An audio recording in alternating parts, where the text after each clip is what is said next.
Okay. Oh, that too. Okay. I remember your name. I was trying to think of something funny to say about you. Come on, James, give it up.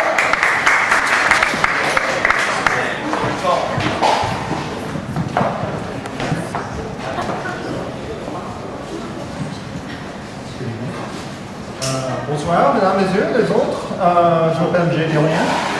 Second nom est Besoin. J'ai besoin de rien. Anyway, this is my third time doing an open mic, my third open mic, so I'm kind of a Shoshin chap. And yeah, it's you know, you get a little nervous. It's kind of like the first time I went, the only time I went skydiving. You know, it's kind of like you know, waiting in line for the guillotine. There are people jumping out of the plane, and the plane sort of corrects, and you're next. So here I am. Anyway, and I'm as you can see, I'm big in Japan tonight. Every night. And well, the thing is, when you're tall, you don't really notice that you're tall. You know, it's kind of like other people are shorter. You know, I get all these hackneyed comments like, you know, you must bang your head a lot. Oh, it must be weird, you know, being in a country where supposedly everybody's really short and you're so tall. And like, well, no, I don't really notice it. The only time I notice it is when, you know, they're making some pretty tall Europeans these days. And when I meet one of them, it's like these muscles in the back of the neck, you know, it's like they never get used, so it's kind of, oh! You know, they go into spasm, and that's when I notice. So, but I did sort of get that feeling, that je ne sais quoi, like the poet Robert Burns, I think said, you know, it's like, what the gift God gives to see our souls those seers. And I had this opportunity in a strange place.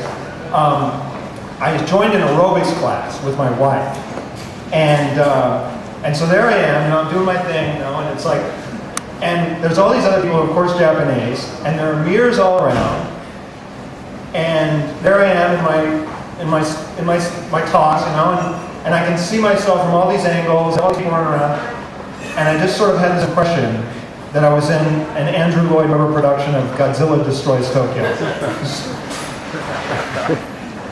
And I just thought, oh, I'm a hideous freak of nature, and this is the way other people see me. And so, and I think that is one of the reasons why that I find, you know, Japanese women to be so hot.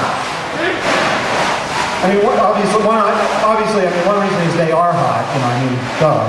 But another reason is that, like, with me, we have an ice shortage in the back there, I think. So, drink more.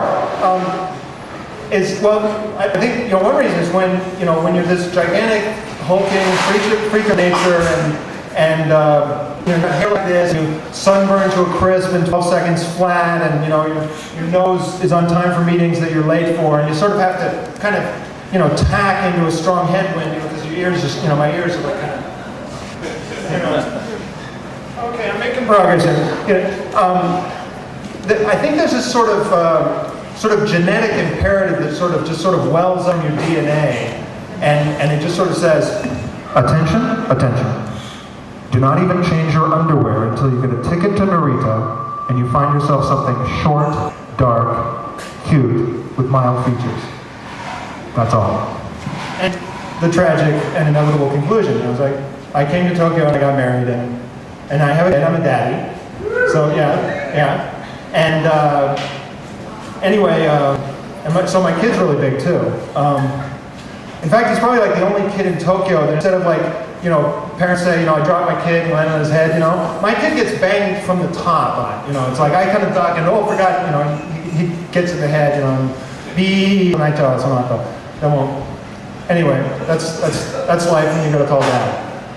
So yeah, the other Japanese moms, they come around to. Well, my wife's working now, but they used to get together a lot, and so they would be very impressed with our son. You know, it's like, すごい大きいね。お父さんも大きいでしょうか。すごいね。Well, and he's also very tall, by the way, my son is. But anyway, Anyway, I've lived in Japan for quite a long time. It feels like forever. I've been here for 7 years. My 7th year anniversary was this month, actually. And things like a lot of close understandings and certain myths about You will Japan. learn by this. Before I came to Japan, I knew nothing about Japan. I didn't speak any Japanese when I came, and I speak some now, some would say. But I'd read the book Shogun when I was in junior high school, which is like 2 decades ago now. And one myth that got shattered was and I think it must have been spread by Western women, something, in North America and Europe, is that Japanese women are somehow, not contributing their fair share to the aggregate worldwide mammary capacity. That myth was shattered, and that was good. But anyway, as an American passport holder, and also a new comic, I have to read this sort of official announcement. So if you'll bear with me, excuse me. The U.S. Federal Communications Commission wishes to announce that the material to follow this announcement has been classified as new material and has not been certified by the FCC as having any humor value whatsoever. The listener is hereby warned that any failure to laugh uproariously and sincerely may cause the comic to become flustered or even to panic, increasing the risk of stammering, accelerated speech, the gratuitous use of obscenity such as fuck, shit, god damn it, etc., or explicit sexual references in a pathetic attempt to engage the listener. The listener is further warned that heckling poses a higher than normal risk of provoking the aforementioned reactions. Bullshit. Do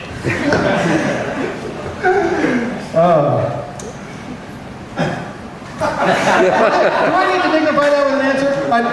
Okay. Anyway, the FCC further wishes to address concerns which may or may not be held by civil libertarians, anarchists, or other persons holding un-American political beliefs regarding whether the purview of the FCC in fact legally extends beyond the internationally recognized territory of the United States of America, or to communications not transmitted over the airways, or why the FCC uses words such as fuck and shit in its own announcements while strictly prohibiting others from so doing. Any such persons are hereby instructed to take their First, 8th, 9th, and 10th Amendment rights and shove them up their ass, where not prohibited by law. This concludes this announcement.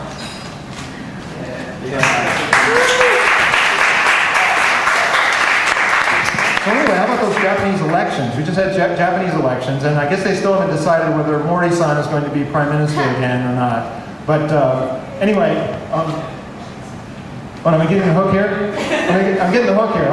Okay. Anyway, Mori-san's been prime minister, and it's like when they were picking the last prime minister, my wife was really, she was saying, oh, I hope they don't pick that idiot Mori.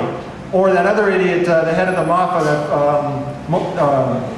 Miyazawa. Yeah, I hope they don't pick him either. Oh my God, I guess he actually refused. And then they picked Obushi, and she says, oh my God. And then he has this tragic illness.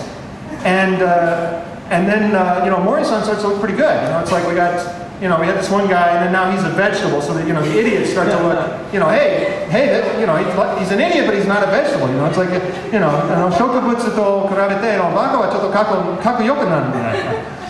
So anyway, I've been in Japan for a long time, and I've noticed a lot of, I've come to understand a lot of the cultural misunderstandings that exist between, say, the United States and Japan. I mean, for example, the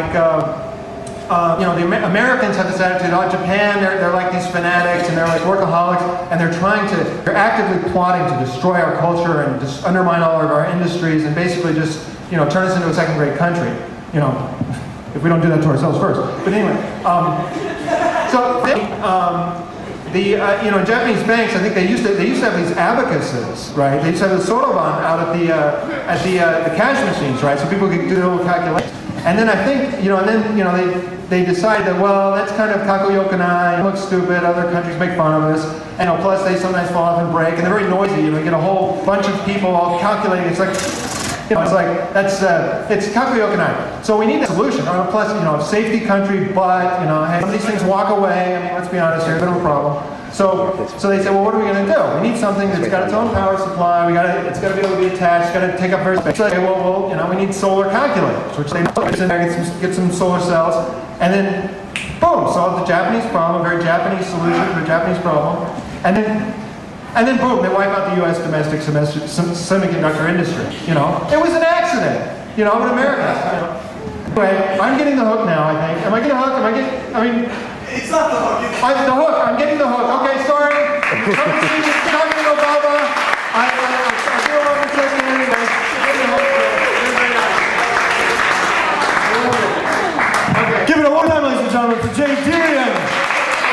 The endearing Jay Dirian. All right, it wasn't a hook, Jay. It was like a friendly hand. It was an outstretched hand. All right, next comedian coming up here.